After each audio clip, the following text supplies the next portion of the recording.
Anganwadi association को लेकर हमारे देश के गृह मंत्री अमित शाह जी एक बार भी जो है ये नहीं बोल रहे हैं कि देश की महिलाएं पीड़ित हो रही, देश की महिलाएं शोषण हो रही। और इस देश में जिस प्रकार से गृह मंत्री हर जगह जा करके लेक्चरदार भाषण देते, उस भाषण में एक बार भी महिला आंगनबाड़ी एसोसिएशन का जो है जिक्र नहीं होता है। मुझे लगता है कि अमित शाह जी को एक बार मोदी जी से बात करना चाहिए और कैबिनेट में पूरी तैयारी के साथ आंगनबाड़ी के ऊपर फोकस करके एक बार उन्हें ये बिल पास करना चाहिए। अब देख लीजिए, मुझे लगता है कि आंगनबाड़ी एसोसिएशन को अगर सही रूप से अगर वेतन मानदेय किया जाए तो उसमें दो फायदा है। एक तो जो उन लोगों का रोजगार है वो रोजगार सही भरपूर तरीके से मिल जाएगा। दूसरी बात है कि महिला इस देश की आगे बढ़ेगी। और तीसरा, मैं तो दो ही गिनाया था, कई सारे फायदे हैं इसमें। आप देखेंगे तो जैसे ही वेतन मानदेय होता है तो इसका जो सीडीपीओ हर माह जो कमीशन लेती है वो कमीशन खत्म हो जाएगा। डायरेक्ट पोषाहार जो है बच्चे के अकाउंट में चला जाएगा और बच्चे को भी जो है माता पिता उसके अच्छे मेंटेनेंस कर पाएंगे। दूसरी बात है कि जब भी ये सिस्टम जब खत्म होगा पोषाहार वाली, तो इसमें जो भ्रष्टाचार है वो भ्रष्टाचार स्वयं जो है खत्म हो जाएगा और ऑफिसर भी जो है सही तरीके से गार्डिंग करेंगे, सही तरीके से गार्डिंग करेंगे और बिल्कुल पूर्ण तरीके से जो है काम होगी।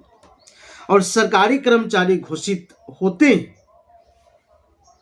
सरकारी कर्मचारी घोषित होते ही या आंगनबाड़ी सेविका के साथ जो भ्रष्टाचार हो रहा है, सीडीपीओ कर रहा है, सुपरवाइजर कर रहा है, ये जो है बंद हो जाएगा। तो इस विषय पर हमारे गृह मंत्री अमित शाह जी को फोकस करना चाहिए। अगर अमित शाह जी फोकस नहीं कर रहे हैं तो ये मुझे लगता है कि महिलाओं के हित में जो है वो गलत कर रहे हैं।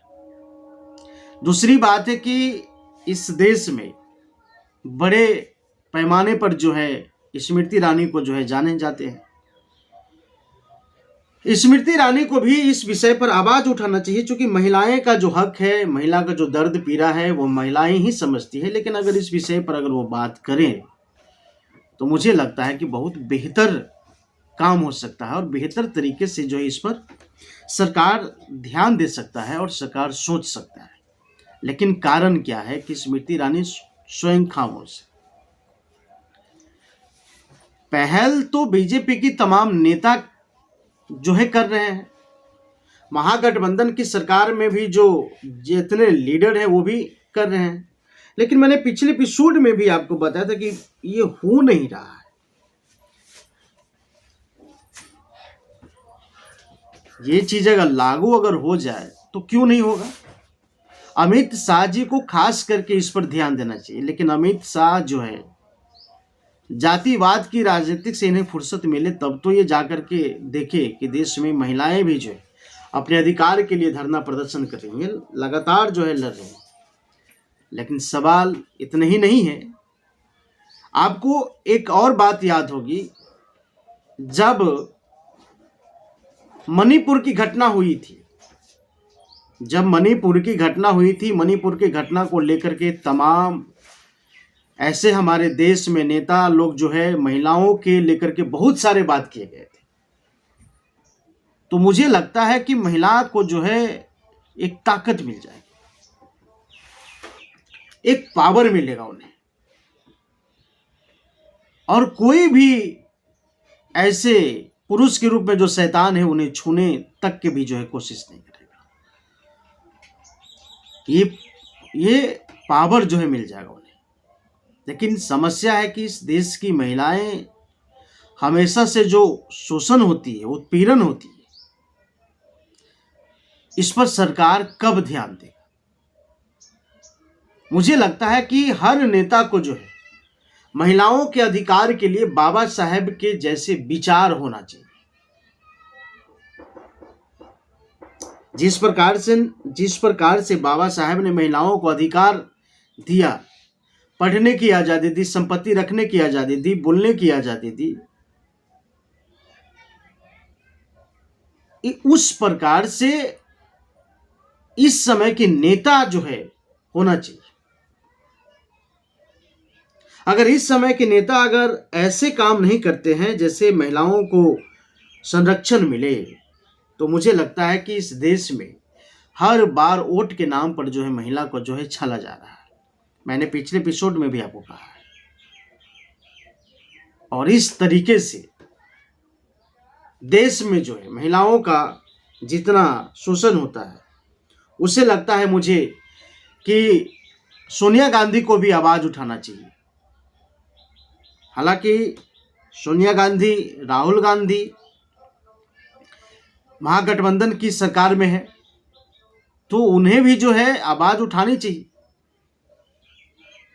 इस पर दिल्ली में केजरीवाल, आम आदमी पार्टी का भी जो है अहम रोल है, और वहां भी जो है धरना प्रदर्शन की है महिलाओं ने दिल्ली के जंतर मंतर पर।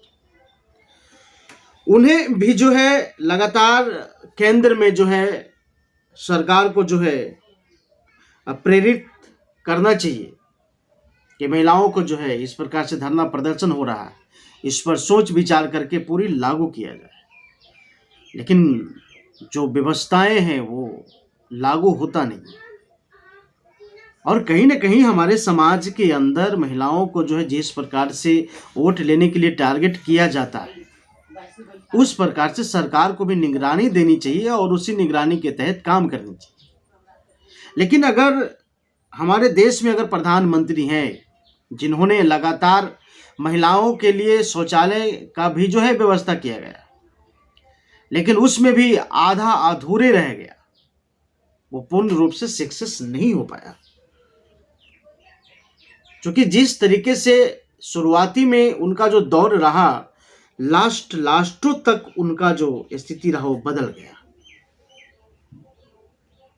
बहुत सारे लोग के घरों में आज भी जो है शौचालय नहीं बना हुआ है, लेकिन उन्हें इस बातों पर ध्यान देना चाहिए था। फिर अगले एपिसोड में मिलेंगे आपके साथ, तब तक के लिए नमस्कार।